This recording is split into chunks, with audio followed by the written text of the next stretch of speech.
বেলাবোতে অজ্ঞাত তরুণীর বিবস্ত্র মরদেহ উদ্ধার। বেলাবো নরসিংদী প্রতিনিধি। নরসিংদীর বেলাবো উপজেলার বারৈচা বাস স্ট্যান্ড ঢাকা সিলেট মহাসড়কের খামেরচর ব্রিজের নিচ থেকে অজ্ঞাত নারীর মরদেহ উদ্ধার করেছে পুলিশ। 18 ফেব্রুয়ারি বিকাল 5টায় উপজেলার চর উজিলাব ইউনিয়নের বারৈচা বাস স্ট্যান্ড সংলগ্ন খামেরচর ব্রিজের নিচ থেকে লাশটি উদ্ধার করা হয়। নিহত ওই নারীর বয়স আনুমানিক 35 বছর হবে বলে জানায় পুলিশ। পুলিশ ও স্থানীয়রা জানান, দেওয়ানের চর গ্রামের কাজল মোল্লার ছেলে নাহিম মোল্লা জাতীয় জরুরি সেবা 999 নম্বরে কল দিয়ে থানা পুলিশকে খবর দেয়। খবর পেয়ে বেলাবো থানার ওসি নাসির উদ্দিন সঙ্গীয় ফোর্স নিয়ে ঘটনাস্থল হতে লাশ উদ্ধার করে। বেলাবো থানার অফিসার ইনচার্জ মীর মাহবুবুর রহমান ঘটনাস্থল পরিদর্শন করেন। বেলাবো থানার ভারপ্রাপ্ত কর্মকর্তা মীর মাহবুবুর রহমান জানান, খবর পেয়ে পুলিশ ঘটনাস্থলে যায়।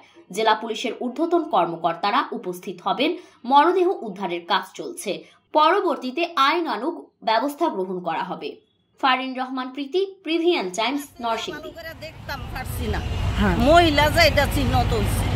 মহিলা মহিলা কখন দেখতে পাচ্ছে মানুষে? মানুষ মনে ঘন্টা খানি কইব, পুরুষ লোক আর ছিল ইয়াত গাড়ে পরে দেখছে, দেখে সবাই বলা বলি করতেছে। এখন কি লাস্টে আপনি হচ্ছে ওই চিনতে পারছে? না চিনতে পারছে না, পেকে কাদায় তো একদম মুখ লেপা। ঘটনাটা কখন ঘটছে বলে জানেন আপনি? না, এগুলো আমরা কিভাবে জানি?